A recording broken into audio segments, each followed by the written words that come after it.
I've received a couple of comments from native Spanish speakers regarding my recent short video on how to pronounce S followed by trilled R, both in the comments section of that video and in private emails. If you haven't seen that video yet, I recommend that you pause this video and watch it now. After some back and forth in writing, I think the best way to address people's concerns is in a public video. The types of comments I've received go something like this. I'm a native Spanish speaker, and I'm telling you we don't reduce S before R like that. Or, I don't know what you're talking about. Nobody does this. Or, nobody in my country does this. Or, I'm aware that some people do it, but we consider it uneducated. I want to present a few examples of native Spanish speakers using the pronunciation I talked about in that video. A few things to keep in mind as you listen. These are professional Spanish voice actors, so it's not like they're illiterates mumbling in street slang. Also, these speakers are from different dialects, so it's not as if these samples come from one dialect that's alone among all the Spanish dialects in doing this. One of these narrators is from Spain, a couple are from Mexico, and one is from South America. What's more, all of these narrators' dialects normally pronounce all S's. The S before trilled R is the only S they alter. First, let's listen to some examples where the narrator omits S. Ahora descendían lentamente por las rampas que les llevarían a las grandes y abiertas compuertas.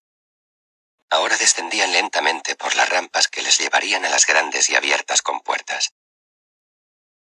Gaal avanzó y vio los brillantes rizos de aire suspendidos en la nada que decían. Gaal avanzó y vio los brillantes rizos de aire suspendidos en la nada que decían. Esforzándose en los puntos de intersección para llegar a sus respectivos destinos. Esforzándose en los puntos de intersección para llegar a sus respectivos destinos. Ha sido muy diferente para los pueblos de las distintas regiones del planeta.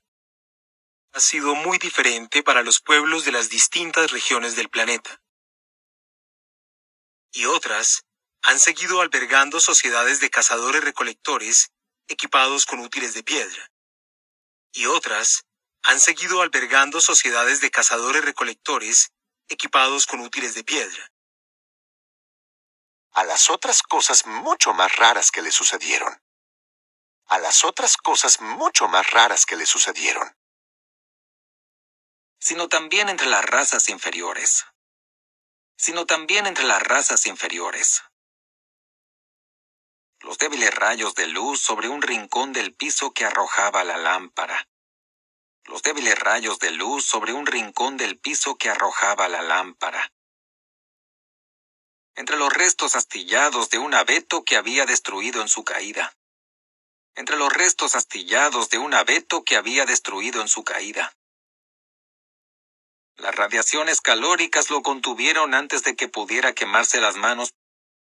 Las radiaciones calóricas lo contuvieron antes de que pudiera quemarse las manos. Now, something I find very interesting is that the narrator from Spain pronounced all examples of S followed by trill R this way.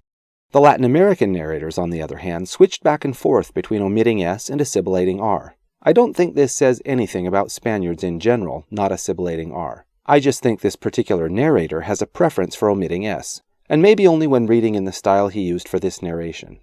Anyway, observe these examples of the Latin American narrators using some version of assimilated R. La mayoría de los pueblos restantes, incluidos los de Australia y Nueva Guinea, la mayoría de los pueblos restantes, incluidos los de Australia y Nueva Guinea, continúan aceptando explicaciones racistas en privado, continúan aceptando explicaciones racistas en privado. Uno de sus pies resbaló y cayó de bruces en la hierba.